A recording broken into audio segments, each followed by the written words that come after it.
Hello there, thrill seekers. Today's Friday flashback comes from May 9th, 2008, and I am talking at the Maplewood Career Center in Ravenna, Ohio. So to set the scene a little bit, Ravenna, Ohio is a perpetually economically depressed town in northeast Ohio, pretty much outside of the even Akron area. It's kind of way off on its own, and sad to say, this is the kind of place that when I was in college, in university at Kent State University, we'd kind of make fun of Ravenna, Ohio, because it was such a hick town. And these students there are at a career center, so they're students who are not on, the university track. They're not going to go, or they're not planning to go to college or university. They're planning to get a career, probably in some kind of a manual labor sort of job or office stuff. So that's the students I'm talking to, and I was invited there at the behest of some teacher who I'm sorry, I can't remember. If you watch this and you can tell me, I've forgotten your name, but he'd read some of my books and he asked me to come and give a talk there, so I did. And it gets pretty interesting. These students ask some good questions, and that's why today's Friday flashback is a bit longer than usual. And I'm going to review the recording some more and see if there's other good stuff. And the other thing I noticed is I still have the same shirt. This shirt I'm wearing in the video is the shirt that I'm wearing today. So I managed to keep it for more than 10 years or 12 years or 13 years or something. Anyway, I don't think it was even new back then. Anyway, without further ado, let's take a look at what I said to the students at the Maplewood Career Center in 2008. Take it away. In Zen practice, what you're actually doing, to really describe it, is you sit on a cushion and you're facing a wall and your legs are folded up and your hands are like this and you're just keeping your back straight, and you stay there for a long time. You'll do like 40 minutes like this, and then you get to walk around for 10 minutes, and then you sit there for another 40 minutes. And some of the longer, what they call sessions, you'll do this for like a week, or pretty much just that. There's like work periods and things in between, but basically you're just doing this. So it's really, really boring. And through that practice, you start to notice what your life is. And if you're living a healthy life, really most of your life is frankly boring, because you don't have like these peak moments. We're all like, the media and this and that tends to focus on like peak moments. Like sex, or drugs, or big concert, or whatever it happens to be that seems like a big moment. And then we focus on this, and then we're like anticipating the next one, or remembering the previous one. And they're not always pleasant big moments. Sometimes it's a big fight or a war or whatever. But most of our life, really, if you're healthy, isn't like that. It's washing the dishes, it's sitting in class listening to some boring guy talk about peak moments. It's a lot of other stuff. And if you only focus on the peak moments, it kind of occurred to me when I was younger that you're missing out on most of your life. And I don't want to miss out on most of my life. I want to be like there, I want to experience it. That's what the practice is all about. And I'm always like, when you say the present moment and stuff, I'm like, every time a word or a phrase becomes popular, I want to like throw it away, And now everybody's talking present moment, and I'm wondering, And then mindfulness. Right. Everybody's talking about mindfulness, and I'm like, I'm talking about, But, so I don't want to get stuck on some kind of phrase, but that's actually what it is. It's being in the present moment. Your life is always the present moment. That's the weird thing. It's always now. No matter when it is, it's always, always, always now. And you can't get away from now, so you might as well stay with it. And if you stay with it, there's a certain energy there. This is real, this right now, this is real. Everything is present, it's 360 degrees, surround sound, everything, it's really real. Whereas anything else you might imagine that you think is better, that's It's just an idea, which is not real. It's just your idea. What word would you typically describe how you feel all the time? I don't know. Somebody asked kind of a similar question, like if I was like serene and peaceful all the time, or free of stress, maybe that. But I don't really think, nobody ever gets to this. People have this imagination that if you're a Zen monk or whatever, you're going to get to this like state where you're just like, all the time and everything's beautiful and peace and flowers and whatever. But it's not really like that. So, I don't think it's different, but it's not different. I mean, the practice gives you a different way of looking at how things go. So whatever mood I'm in, I guess the difference now between when I first started doing this stuff is that I'm aware that it's just a mood. Like, I feel like crap, But I don't need to worry so much about it. It's funny, but we do that. You feel like crap, and then you're like, I shouldn't feel like crap. I want to not feel like crap. And you're putting all this stuff on top of it. And it's really all the stuff that's on top of it that causes a lot more problems. If you just wake up and you feel like crap, then you can be like, I feel like crap. There's a thing in one of the Star Trek movies that I think is really a good example is, I don't know if you ever watched Star Trek, but there's this character Data who's supposed to be an android, and he doesn't have any emotions or any feelings. And so they reprogram him so he has emotions, so he actually has an opinion on things. And he's sitting there when this has just happened, and he orders a drink. And he drinks that drink, because now he can drink things. And he goes, I hate this. Give me another one. Because he's never hated something before, and that's such a cool experience for him, So I kind of think it's like that. I kind of feel like if I'm in a crappy mood, I'm in a crappy mood, and I mean, it still doesn't feel great, but I'm more crappy mood, here we go, but it'll pass, So I don't have this great eyes shining with peace.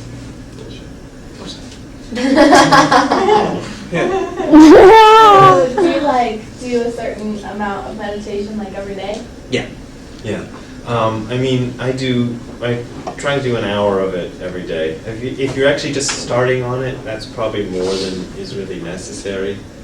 But a few years ago, I decided, well, if I'm going to do this, I'm going to do an hour every day.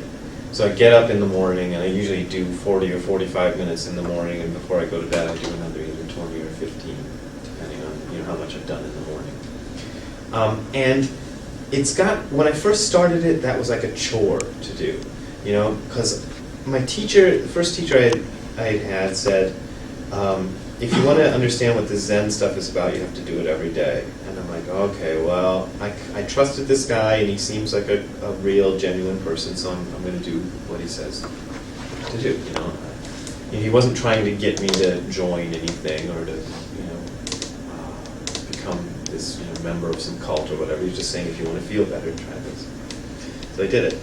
And at first it was like a chore, but these days, to me, going out without having done this Zazen practice in the morning would be as much as going out without brushing my teeth in the morning. It just doesn't feel normal. And I feel I'm giving everybody, if you don't brush your teeth, you're giving everybody your bad breath, and they're all going to... and if I go out without having done that Zazen in the morning, I'm giving everybody my screwed up mind, and I don't want to do that. So, I just sit there, and I feel...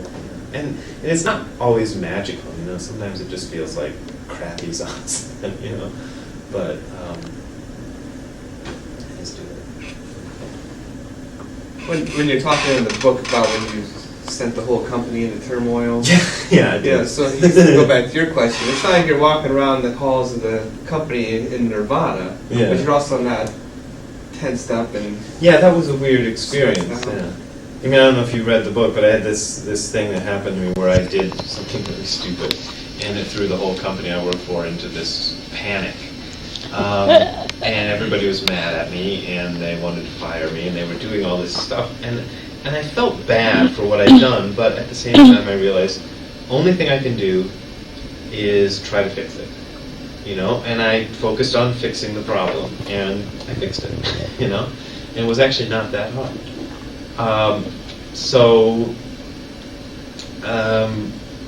But in the meantime, everybody was like in this like panic, because I work for a television production company, and we make a new Ultraman character every year, and it's they're very carefully timed when they reveal the new Ultraman character, and he always looks the same, which is kind of a big joke. I mean, he doesn't look exactly the same. He'll have little blue accents on whatever. I'm looking at these superhero characters. It's like if you change the shape of, Batman's ears or whatever. It's like that. But people get kind of excited about that stuff in that world. And I had thought we'd already shown this character, so I sent it to some friend of mine who had a website, and he started putting it on his website. But I was wrong.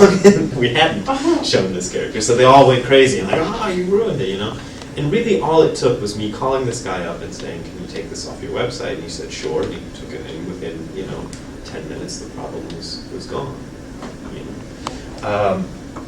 But it, made the company panic, because that's the kind of business we're in. And they did this thing where they put me in a room, and everybody from the company is in a circle, and I had to stand in front, and it's kind of in front of you guys, but they're all in suits and stuff, and in this kind of horseshoe shape around me, and all talking in Japanese and not being at all conciliatory to the fact that I was still learning the language. Anyway, but doing this, I felt like a certain amount of stress was there, but it wasn't really taking, it wasn't really, it was trying to find its place of purchase, but there was nowhere for it to find, but it's not always like that, I get stressed out sometimes anyway, but at the same time you realize, okay, I'm getting stressed out, and that makes it easier. Alright, so you say you don't walk around in this permanent state of nirvana, but do you experience nirvana a lot, during your practices? Yeah, nirvana is a weird, that's a weird idea. I mean, nirvana is, other than being Kurt Cobain and company, is this idea of a state of, well, in Buddhism they say nirvana and samsara are the same, and samsara is ordinary life, and nirvana is this, extraordinary state, and the thing in the Zen practices we say that's exactly the same. So there are moments, and there have been moments in my practice where it's kind of come together, and I felt like insight, and it's always a bit of a jolt because it's something you didn't notice before, and sometimes it feels real good. The problem, though, is those experiences don't, and I don't really know why. I don't have a great explanation for this, but they don't really last that long, and you're always back to this. And that experience, it's like ringing a bell. You ring a bell, and the bell rings, ding, and it reverberates for a while, and you can hear the reverberation. So it has some kind of reverberation in your life. But the initial experience of the bell ringing is just a momentary thing. So yeah, and as the practice has gone on longer, I've had more of that happen. But at the same time, I've also had the experience of trying to fix it. Like you fix anything. You have great sex one night, whatever, and you're like, wow, great sex. And your whole mind is wrapped up in this experience that happened, last night, and then it becomes 2 nights ago, and then it becomes a week ago, and then, whatever. And as it goes farther and farther back, it's just this kind of vague memory. But if you lock onto it and you want to have it all the time, well, you can't have great sex 24 hours a day, 7 days a week. And so you have to kind of let it go, and you can't have these experiences of bliss every day. It's kind of like that. I don't know. Does that make any sense?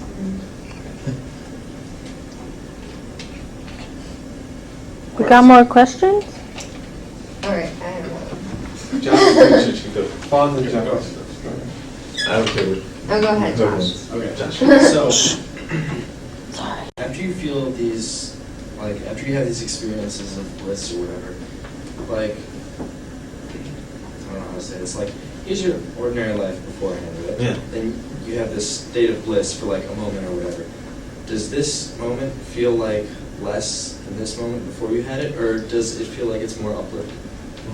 Interesting question. That was a good question. I don't know. It changes, but at the same time, what you notice in those moments is that your whole life is based on this kind of oneness. You know, I mean, I don't want to sound too freaky and mystical or whatever, but in Buddhism we have this idea that the whole universe is just one thing. That it's not like me and you and the chair and the bottle of water. That there's actually this kind of wholeness that is all interconnected, intimately interconnected. And you hear that idea, and you go, okay, well, I sort of believe that, or that makes sense, or whatever. And you file it away.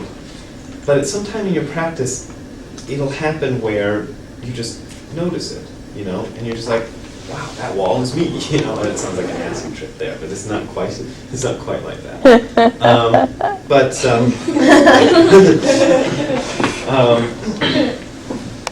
And it sort of changes things, but it doesn't. I mean, there's only ever this moment, and it's all sort of not something, you know. It's only this moment. That's so funny. I'm sorry. It's alright. I'm just laughing. So you make it seem like those moments are pretty insignificant. Well, they're significant, but at the same time, you got to forget about them, and that can be hard. You know, to give you my own example, my own case, when the first few that happened, I just got really locked into, just like I was saying about the great sex, 2 weeks ago or something. You're just like, wow, thinking about it all the time. But that thinking about it I was noticing it was causing me more misery. Because I'm going, well, why am I not and then you're just like, well, that's the whole point, the whole thing that experience showed you was that all your life is in this state. But why we don't realize it is a kind of a big question. Why don't we notice this all the time? Well, for one thing, you can't notice it all the time, or you can't get through life.